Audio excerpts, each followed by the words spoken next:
déficit calórico exagerado, né? Eu falei isso aqui... Exagerado, não subestimado. Isso, exagerado. isso. Eu falei isso aqui, né, no Monstercast. Eu vou voltar a falar e vou até explicar um pouco melhor. A gente tem que lembrar que é o seguinte, o que muda o nosso corpo, o que melhora o nosso corpo é o treino. Tudo tá para fazer o treino ser melhor. Ou seja, quando você toma um esteroide é para quê? Para você ter mais força, para você ter mais resistência, para você recuperar mais rápido, para você poder treinar mais, poder treinar melhor. Por que o iniciante ele consegue ganhar massa muscular mesmo em déficit calórico? Porque como ele não faz nada, ele começa a treinar, aquele treino já gera algum resultado, porque ele consegue progredir força mesmo sem dieta, mesmo em déficit calórico.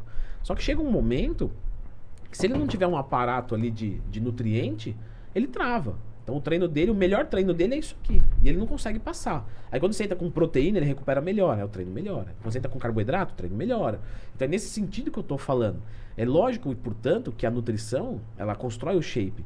Mas ela constrói o shape porque ela consegue empurrar o treino para ser cada vez melhor, né? E aí quando no cutting você reduz a caloria demais, você perde muita performance de treino. E isso não vai poupar massa muscular nenhuma, muito pelo contrário. O corpo vai começar a se livrar, até porque não tem estímulo ali, né? Então imagina, o cara fazer a supino com 40, aí ele começa a fazer com 30. Bom, o corpo vai falar, bom, só preciso para fazer com 30. Porque com 40 já não chega mais. E aí você começa a perder massa muscular. E aí quando você começa o cut errado, uma caloria muito baixa, a gente tem que lembrar que o cut é ir a favor da morte. Ou seja, se eu tenho lá 100 mil calorias estocadas no meu corpo e eu tô tirando 1000 por dia, né? Em 100 dias já era, né? Logicamente não são esses números, né? Senão não daria certo, né? Você morreria muito rápido. Mas tem que entender isso, que o estoque que você tem não é infinito. E se todo dia você tira um pouco, vai chegar um momento que você morre. Essa é a leitura que o seu corpo faz. Então ele começa a desenvolver mecanismos para parar essa queima de gordura, essa perda de peso, esse déficit calórico. Ele vai fazer um jeito para se cessar o déficit. Como que ele vai fazer isso? Por exemplo, você vai ter uma diminuição de testosterona, você vai ter uma diminuição de hormônios da tireoide. Você vai começar a treinar mais leve, porque você não tem força. Você vai começar, aí voltando no começo do podcast, a se movimentar menos. Então você vai ficar mais indisposto mesmo. Então você começa a tomar decisões de ficar mais deitado, mais sentado, usar mais carro, mais elevador. Você vai se movimentar menos, porque você fica indisposto.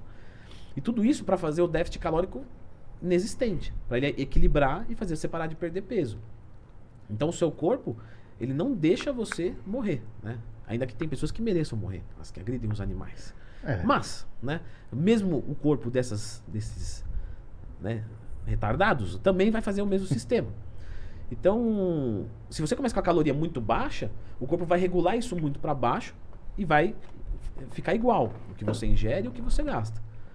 Só que o que você vai fazer? Porque você já começou muito baixo, porque você tem que tirar mais um pouco da caloria. Só que como está muito baixo, não tem como mais tirar. Muita fome, muita indisposição, muito mau humor.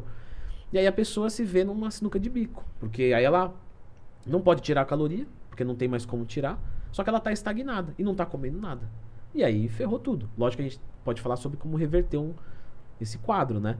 Mas tudo porque ela começou com a caloria baixa demais, o que empolga, sim, na primeira, segunda, terceira semana.